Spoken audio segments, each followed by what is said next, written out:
Doctor ইউনূসের নেতৃত্বাধীন অন্তর্বর্তীকালীন সরকার হামের টিকা নিয়ে এতটাই খামখেয়ালি করেছে যে শত শত মায়ের বুক খালি করা ছাড়া সেসব সিদ্ধান্তের আর কোনো গন্তব্য ছিল না।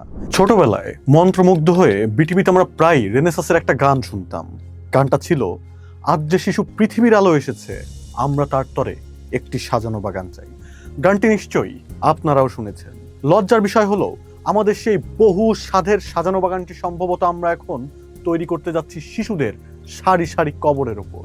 শান্তিতে নোবেল বিজয়ী ডক্টর মোহাম্মদ ইউনূসের নেতৃত্বাধীন অন্তর্বর্তীকালীন সরকার আমাদের শিশুদের জন্য ঠিক এমনই এক নিখুঁত আয়োজন করে রেখে গিয়েছেন যে হাম বিশ্ব থেকে প্রায় নির্মূলের পথে।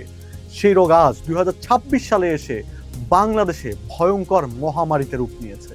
চলতি বছরের মার্চ থেকে শুরু করে এই মৃত্যুর উপত্যকায় ইতোমধ্যে ঝরে গেছে 620 জনেরও বেশি শিশুর প্রাণ। আক্রান্তের সংখ্যা প্রায় 10,000-এর কাছাকাছি। সন্দেহভাজন রোগীর সংখ্যা প্রায় 80,000। ঢাকার সংক্রামক ব্যাধি হাসপাতাল থেকে শুরু করে দেশের বহু প্রান্তিক হাসপাতালগুলোর মেঝে আর বারান্দায় ধুকে ধুকে মরছে আমাদের শিশুরা।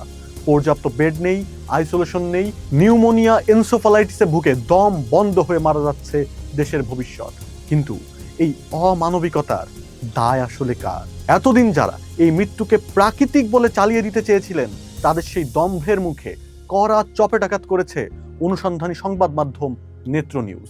টিকার সংকটের ব্যবচ্ছেদ বা the anatomy of the vaccine crisis শিরোনামে প্রকাশিত প্রতিবেদনে অন্তত 100 পৃষ্ঠার সরকারি গোপন নথি, আন্তর্জাতিক সংস্থার সতর্কবার্তা ও উচ্চ পর্যায়ের মিনিটস ঘেটে নগ্ন সত্যটা উন্মোচন করেছে নেত্র নিউজ। সেখানে স্পষ্ট হয়েছে এই মহামারী কোনো আকস্মিক বিপর্যয় নয়, কোনো প্রাকৃতিক দুর্যোগ নয়, এটি আদ্যোপান্ত একটি ম্যান মেড ডিজাস্টার। আর এর একমাত্র কারিগর ইউনূস প্রশাসনের নীতিগত অধ্যত্ব ও আমলাতান্ত্রিক দেউলিয়ত্ব। নেত্র নিউজের প্রতিবেদন থেকে জানা যায়, হাম নিয়ে সবচেয়ে ভয়ঙ্কর ও ক্ষমার অযোগ্য অপরাধটি ঘটেছে 2025 সালের 25শে সেপ্টেম্বর। সেদিন চরম আত্মতুষ্টিতে ভোগা এই প্রশাসন ইউনিসেফের মাধ্যমে নির্ভরযোগ্য চলমান টিকা আমদানির চুক্তি হঠাৎই বাতিল করে দেয়।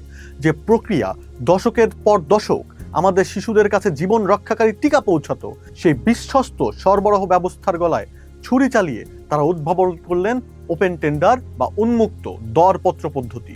ফল যা হওয়ার ঠিক তাই হলো। শিশুদের জন্য জরুরি এই টিকা আটকে গেল আমলাতান্ত্রিক জটিলতার দুষ্টু চক্রে, বিঘ্নিত হলো সাপ্লাই চেইন।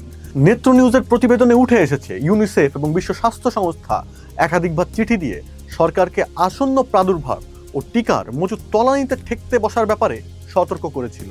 তারা একাধিক আনুষ্ঠানিক চিঠি দিয়ে সরকারকে জানিয়েছিল যে দ্রুত টিকার ব্যবস্থা না করলে দেশে হামের বড় ধরনের প্রাদুর্ভাব দেখা দিতে পারে।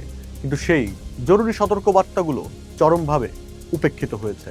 সরকারের উচ্চ পর্যায়ের মিটিংগুলোতে বিষয়টি নিয়ে আলোচনা হলেও আমলাতান্ত্রিক দীর্ঘসূত্রিতা, পরিকল্পনার অভাব ও সিদ্ধান্তহীনতার কারণে সময় মতো টিকা আমদানি বা সংগ্রহ করা হয়নি। ফলস্বরূপ যখন দেশ জুড়ে হামের প্রকোপ ছড়িয়ে পড়ল, তখন শিশুদের প্রাণ বাঁচানোর মতো পর্যাপ্ত টিকা স্বাস্থ্য বিভাগের কাছে তখন আর ছিল না। এই চরম প্রশাসনিক ব্যর্থতার সবচেয়ে বড় মূল্য চোকাচ্ছে দেশের নিরীহ শিশুরা। আক্রান্তদের মধ্যে প্রায় 80%ই 5 বছরের কম বয়সী শিশু, যাদের রোগ প্রতিরোধ ক্ষমতা অত্যন্ত কম।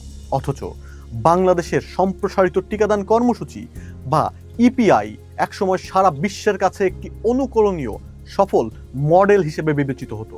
90 দশক থেকে যে সম্প্রসারিত টিকাদান কর্মসূচি বা ইপিআই পুরো বিশ্বের কাছে একটি রোল মডেল হিসেবে স্বীকৃত ছিল, তা স্রেফ একদল অপরিণামদর্শী নীতি নির্ধারকের হাত ধরে ভেঙে চুরমার হয়ে গেল। টিকাদানের কাভারেজ তলানিতে নামলো আর দেশের শিশুরা উন্মুক্ত হলো ভাইরাসের মারণাস্ত্রের সামনে। ডক্টর ইউনূসের নেতৃত্বাধীন অন্তর্বর্তীকালীন সরকার হামের টিকা নিয়ে এতটাই খামখেয়ালি করেছে যে শত শত মায়ের বুক খালি করা ছাড়া সেসব সিদ্ধান্তের আর কোনো গন্তব্য ছিল না। এই 6 শতাধিক শিশুর মৃত্যু সেরফ একটি কাগজের সংখ্যা নয়, এটি 6 শতাধিক পরিবারের যেমন সারা জীবনের শোক, তেমনি অন্তর্বর্তীকালীন সরকারের খামখেয়ালির চূড়ান্ত মূল্য। যারা দাতা সংস্থার সতর্কবার্তাকে তুড়ি মেরে উড়িয়ে দিয়েছেন, আন্তর্জাতিক নির্ভরযোগ্য চুক্তির বদলে চরম অপরিণত সিদ্ধান্ত নিয়ে শিশুদের মৃত্যুর মুখে ঠেলে দিয়েছেন, তাদের অবিলম্বে জবাবদিহিতায় কাঠগড়ায় দাঁড় করানো সময়ের সবচেয়ে বড় দাবি। একটি সভ্য সমাজে শিশুদের জীবন নিয়ে ছিনিমিনি খেলা ব্যক্তিরা প্রশ্রয় পেতে পারে না। দেশের মানুষ এখন অনুধাবন করতে বাধ্য হচ্ছে রাষ্ট্রীয় দায়িত্ব পালন কেবল আন্তর্জাতিক পরিচিতি বা তাত্ত্বিক বুলির বিষয় নয়, বরং সবার আগে দরকার অকৃত্রিম দেশপ্রেম এবং কাজের সক্ষমতা।